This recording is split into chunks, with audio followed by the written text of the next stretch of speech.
spell by an Australian in a T20 international. The wonderful bowler, all 4 overs, the own man standing. Hussain.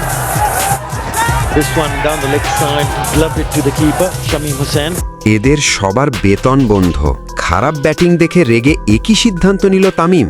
দর্শক, অস্ট্রেলিয়ার বিপক্ষে one day series জিতে ইতিহাস গড়লেও টি-20তে সেই ছন্দ ধরে রাখতে পারেনি বাংলাদেশ। টানা 2 ম্যাচ হেরে ইতোমধ্যেই সিরিজ খুইয়েছে টাইগাররা। এখন শেষ ম্যাচে হোয়াইট ওয়াশ এড়ানোর লড়াই। দ্বিতীয় টি-20তে মাত্র 109 রান তুলতে সক্ষম হয় বাংলাদেশ। দলের হয়ে একমাত্র লড়াই করেন ভারপ্রাপ্ত অধিনায়ক তাওহিদ হৃদয়। 51 বলে অপরাজিত 61 রানের দারুণ ইনিংস খেলেও দলকে জয়ের বন্দরে পৌঁছে দিতে পারেননি তিনি। অন্যদিকে টপ অর্ডার ও মিডল অর্ডারের ব্যাটারদের ব্যর্থতা নিয়ে সমর্থকদের মধ্যে তীব্র হতাশা দেখা দিয়েছে।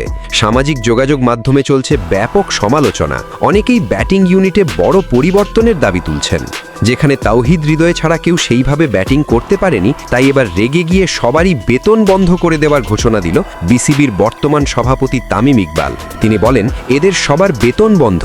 এরা কি ক্রিকেট খেলতে এসেছে নাকি ঘাস কাটতে এসেছে? এরকম খারাপ পারফরমেন্স করলে জাতীয় দলে এসে খেলার দরকার নেই। বাংলাদেশের 16 কোটি মানুষ তোমাদের দিকে তাকিয়ে। তোমরা যদি এইভাবে খারাপ পারফরমেন্স করো তাহলে তোমাদেরকে জাতীয় দলে আসা দরকার নেই। এবং সংবাদ সম্মেলন শেষে সবারই 1 মাসের বেতন বন্ধ করে দিল তামিম ইকবাল। আপনার মতে শেষ ম্যাচে বাংলাদেশ দলে কয়টি পরিবর্তন আনা উচিত? কমেন্টে জানিয়ে দিন। বাংলাদেশ ক্রিকেটের সর্বশেষ খবর পেতে আমাদের সঙ্গেই থাকুন।